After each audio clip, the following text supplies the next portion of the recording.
Hey, friends, welcome back to the Michael D. Show. I'm so excited about our next guest. He's a former CIA officer, he's an international entrepreneur. He just got off the stage of the world renowned Secret Knock, talking about his story in his book, Humint for Humanity, here in the Michael D. Studio and Beyond Publishing Studios in Bangkok. Jeffrey, welcome to the Michael D. Show. How you doing?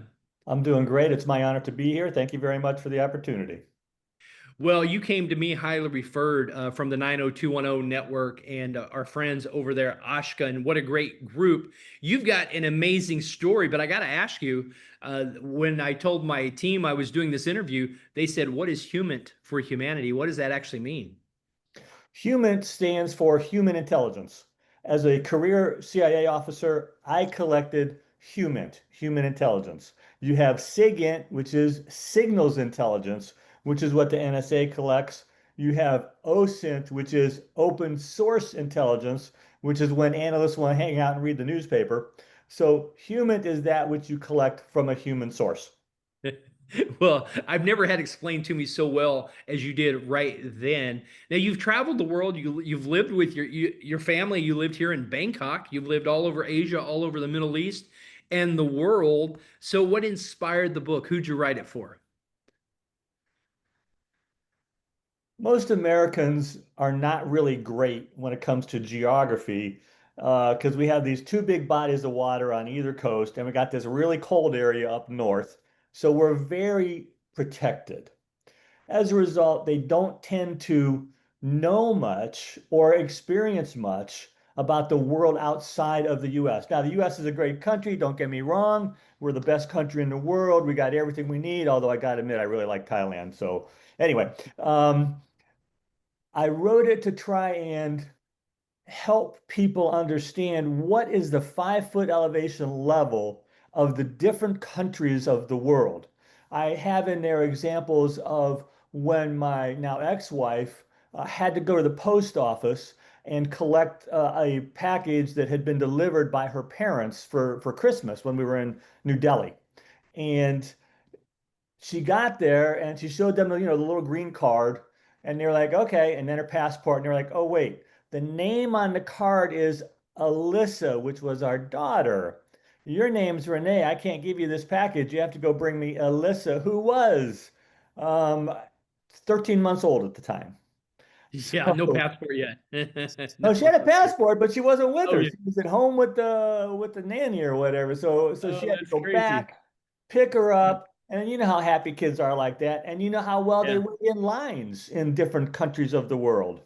So she's back to Well, standing there with an unhappy child and gets up there and shows her the card, shows the mailman the card and the passport and the baby, screaming and kicking.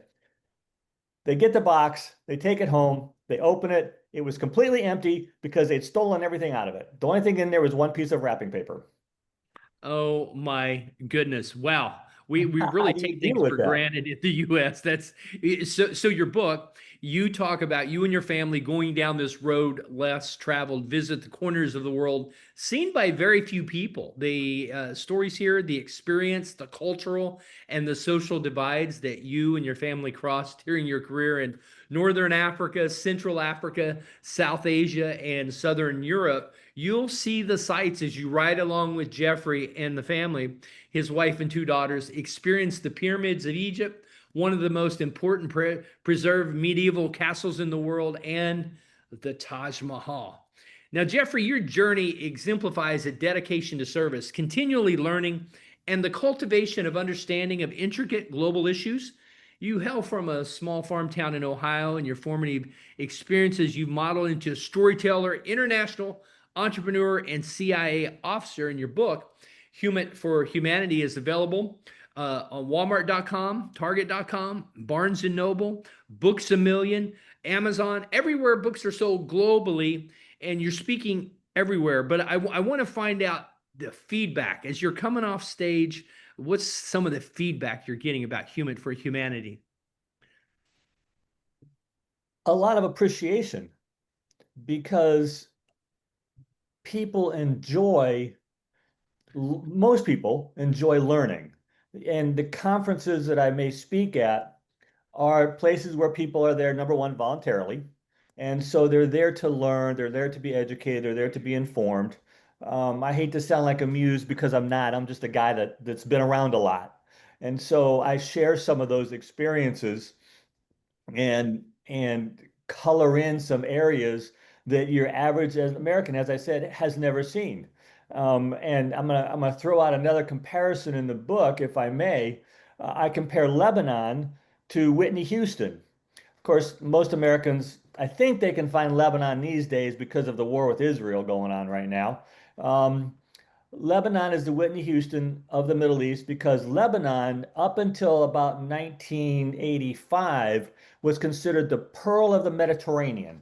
You had external influences, you had French influence, it was a French colony. So you also had North African influences, you got Turkish influence, you've got this whole mixing of influences, which is what makes a port city so great.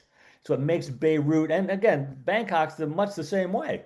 You've got all these influences that make it great. You can find any kind of food you want.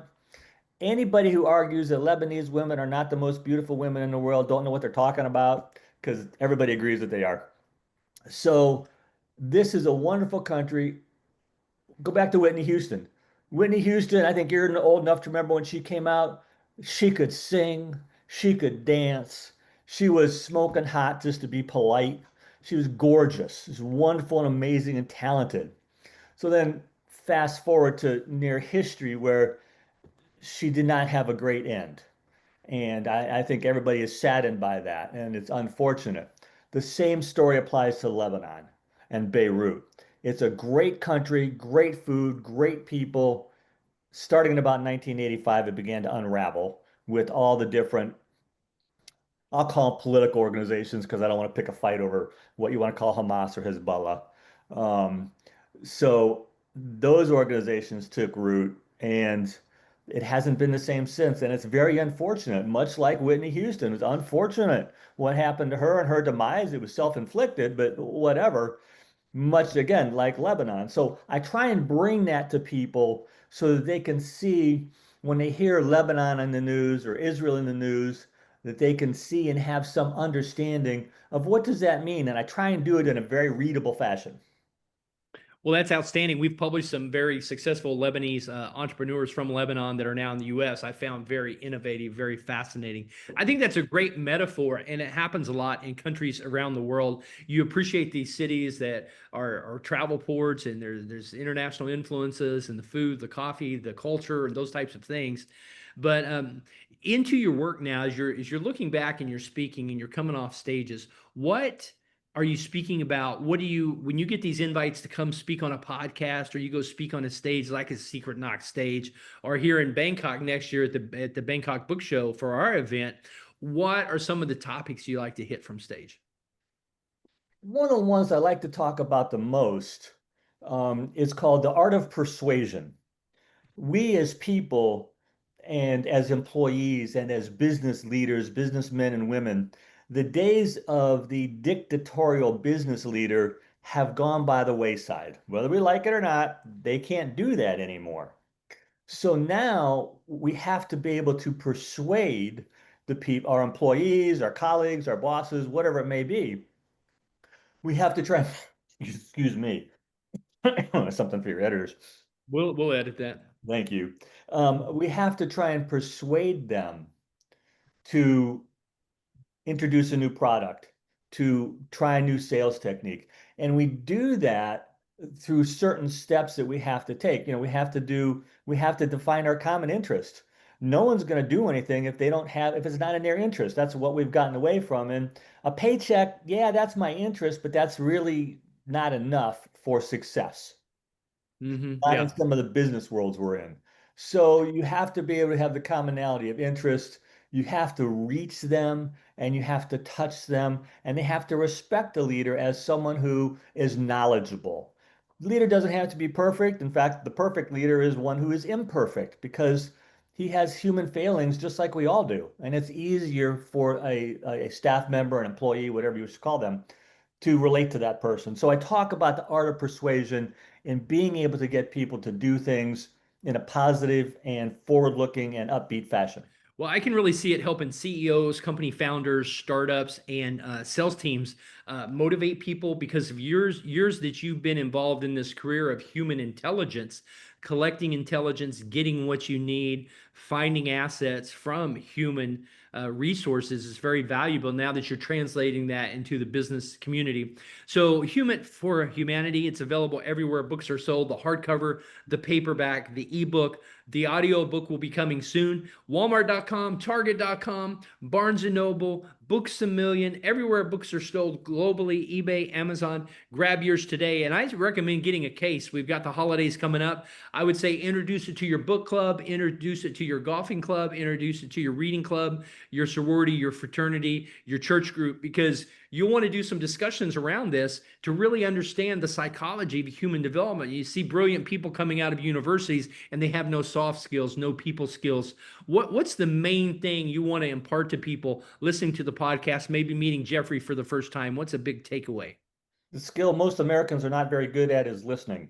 We teach public speaking, we teach the many different business courses, but you rarely will see a course on how to listen. And so that's a big weakness of maybe it's everybody, I don't know, certainly Americans, because we are a great nation. We take a great deal of pride, which unfortunately sometimes plugs our ears. So the ability to listen and understand what's really going on is a key component. And the biggest trick to listening is to stop talking and let the other people talk. And you would be amazed what you would learn. I mean, when I was in Bangkok, I used to go around doing some agriculture equipment stuff there. And when you met with the farmers, you just had to just listen to them, and they would say some amazing things. And that's true throughout the world. This is something I want you to teach our authors in the mastermind is how to listen. Former CIA officer here, Jeffrey Sanow, and from Florida. And you're speaking, you're doing amazing things. What's the best way, because I know you're available for stages and podcasts, for people to book you on their podcast or get you on the stage? What's the best way to reach out to you? The best way would be via email, and that is speaker at my full name, Jeffrey Sanow, JeffreySanow, just like it shows in the screen, .com. And that will come straight to me, and I will give them an immediate, probably yes, but certainly they'll get an immediate response. Grab it there. It's in the show notes. Go ahead and order a Humint for Humanity today. Now, you've got another book coming up, Damascus Then and Now. What's the quick story behind that? I've been to Damascus many times. I forget if it was 50 or 100, but I've been there many times. And as a result, I've been able to walk down streets that are written about in the Bible. And I want you to think about that. How many people can walk down a street that's written about in the Bible? Certainly America, we're really impressed with our 250th birthday. Damascus is what, 5,000 years old, 4,000 years old, something, the oldest continuously inhabited city in the world. Amazing. So Amazing. I did some study on the history. I tried to connect how important was prehistory Damascus to our culture, to our evolution. And then, of course, Damascus at the time of Christ was critical. Damascus is the second most important city to Christianity, right after Jerusalem.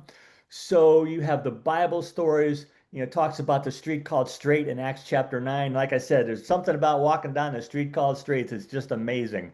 So I try and bring the history of Damascus to people so they can see and feel it. And then, of course, Damascus has changed a great deal since 1965, I think, when Hafez al-Assad took over.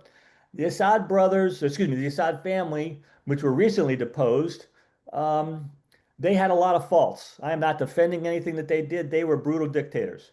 However, they did protect the religious minorities. St. Paul's Convent is located in Damascus at the site where they believe St. Paul was lowered over the wall for the wall going around Damascus. You Amazing. have, Amazing. you have Ananias's underground church. Ananias was again there at the time of St. Paul. It's still there. So it's a fascinating city. It's got so much culturally important to us. Politically, right now, we don't know what to do. We're just going to stab ourselves in the eye trying to figure out what to do now. But that's okay. This too shall pass, as the saying Well, goes. well, everywhere books are sold, it's available. Grab it now. Humint for Humanity by Jeffrey Sanow, and upcoming Damascus Then and Now. Jeffrey, I want to say thanks for being on the Michael D Show. It's been a blast working with you. And here in April, we just had 1.3 million people here at the Convention Center for the book show. And this coming April, I want to invite you to speak, do book signings, be a part of our event. 1.5 million people will be here from around the world, and can't wait for you to teach our authors how to listen and how to have the strategy of leveraging their book. Your books are going bestseller soon, and so there'll be more coming out on that. People can follow you. Be sure and grab your case of books, share them with friends and family, stock up for the holidays. It's a great, great gift for every library. Jeffrey, I want to thank you again for being with us, and congratulations. My pleasure.